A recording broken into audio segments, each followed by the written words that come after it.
ఈ కథ మీరు తప్పకుండా తెలుసుకోవాలి. అది అనంతపురం జిల్లాలోని ఒక మారుమూల గ్రామం. అక్కడొక పాత ప్రభుత్వ పాఠశాలుంటుంది. స్కూలు గోడలు వెలిసిపోయి, పిల్లల సంఖ్య తగ్గిపోయి, మూతపడే స్థితిలో ఉంటుంది. ఆ ఊరి ప్రజలు తమ పిల్లలను బడికి పంపడం కంటే పొలం పనులకు పంపడమే మేలని భావిస్తుంటారు. అలాంటి పరిస్థితుల్లో శారద అనే టీచర్ ఆ స్కూలుకు బదిలీపై వస్తారు. స్కూల్ దుస్థితిని చూసి ఆమె మొదట బాధపడినా ఆ పరిస్థితిని మార్చాలని గట్టిగా నిర్ణయించుకుంటారు.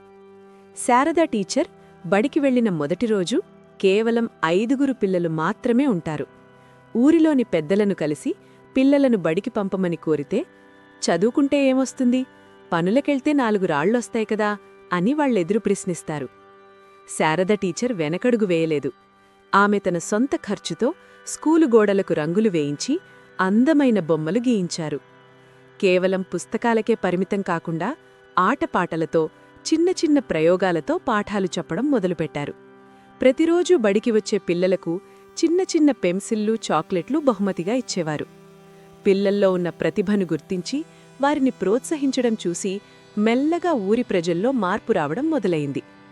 కొన్ని నెలల తర్వాత ఆ స్కూలు విద్యార్థి ఒకరు జిల్లా స్థాయిలో జరిగిన క్విజ్ పోటీల్లో ప్రథమ బహుమతి సాధిస్తాడు. ఆ వార్త పేపర్లో రావడంతో ఊరివారందరికీ కళ్ళు తెరుచుకుంటాయి.